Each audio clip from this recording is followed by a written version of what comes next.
terra é poder, terra é dinheiro. Então, aí vamos tentar unir todas essas questões aí. É sempre muito complicado estar lidando com partes diferentes que têm interesses diferentes e tem que se achar um equilíbrio em tudo isso. Eu acho que essa é a grande sacada de COP, de ter vários países aqui desenvolvidos. Oi gente, meu nome é Lidiane Castro, eu trabalho para a Conservação Internacional, estou baseada no escritório dos Estados Unidos e trabalho especificamente com povos indígenas e comunidades locais, que são as comunidades tradicionais. Então, essa é a minha terceira COP. Não me considero super experiente de forma nenhuma, eu acho que cada COP a gente vai construindo e vai entendendo um pouco mais, né? A minha primeira participação foi na COP do Egito, 27, ano passado na de Dubai, e é muita coisa que acontece ao mesmo tempo. Então você recebe muito estímulo, são muitos tópicos, tem eventos paralelos que acontecem, tem as salas de negociações, tem a sociedade civil que se organiza na Zona Verde, aqui a gente está na Zona Azul, que é considerada a zona de negociação, e precisa ter uma credencial específica para acessar essas áreas. Então tem muita coisa acontecendo, muita coisa para aprender, mas eu procuro focar no meu nicho de trabalho, que é a parte de financiamento climático, especificamente para povos indígenas e comunidades locais, que é assim que a gente chama a nível global, mas para o Brasil são comunidades tradicionais, que incluem quilombolas e outros grupos. E como eles estão sendo inseridos nos artigos, nas negociações, ou não inseridos, simplesmente retirados. E com relação à alocação de fundos. Então, eu tento seguir essa pauta, e claro, eu sou uma pessoa da Amazônia, amazônida, e como a COP30 vai ser ano que vem em Belém, também, na minha outra capacidade, tenho participado de discussões e conversas para ver quais são os resultados daqui que podem impactar na COP30 de Belém. O sistema econômico vigente, né? E sempre vão ter muitos interesses em qualquer linha de trabalho. Nessa especificamente, porque se está falando de terra, se está falando, quando se pensa terra, tem vários conceitos de como trabalhar essa terra, a quem essa terra pertence.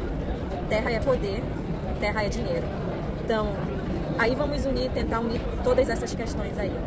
É sempre muito complicado estar lidando com partes diferentes que têm interesses diferentes e tem que se achar um equilíbrio em tudo isso. Eu acho que essa é a grande sacada de COP, de ter vários países aqui, desenvolvidos, subdesenvolvidos, entidades, sociedade civil, povos indígenas organizados, comunidades locais.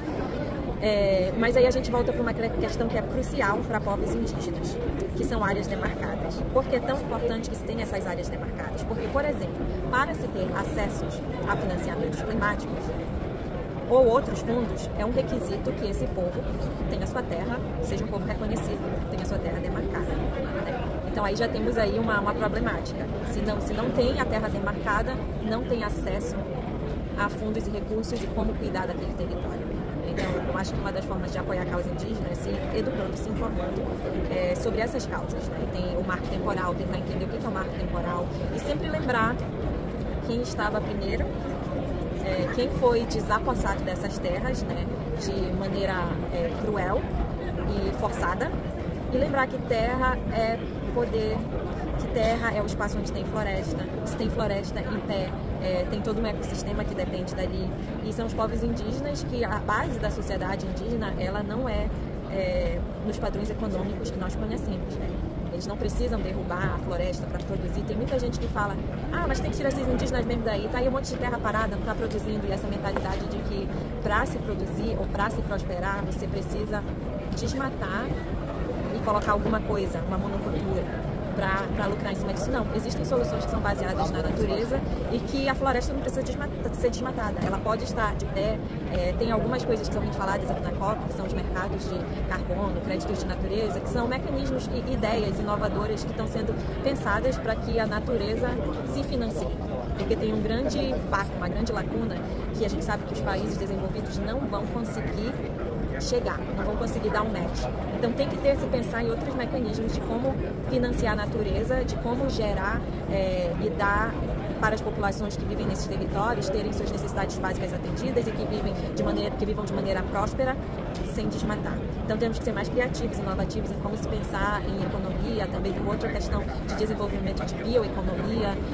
Então acho que, já pulando para outra pergunta, uma forma de ajudar os povos indígenas é, primeiro, fazer essa reflexão sobre terra, apoiando a demarcação de terras indígenas, divulgando nas suas redes sociais informações verídicas, né?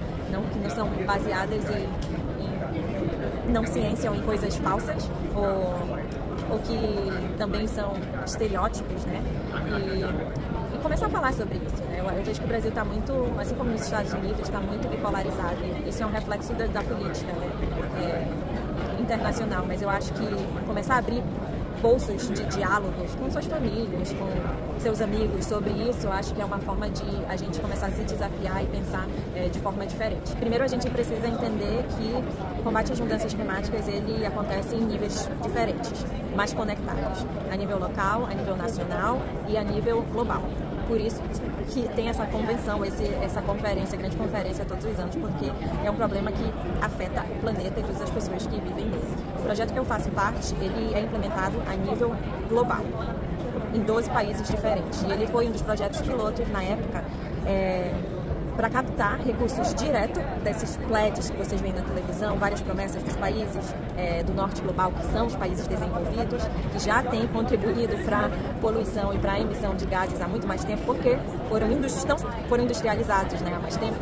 E eles vêm aqui e fazem essas promessas, esses compromissos, e existe um fundo que capta esse recurso e coloca ele em ação.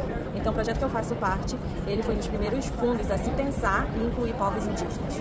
Antes, todos esses fundos passavam por governos e por muita burocracia até chegar à base.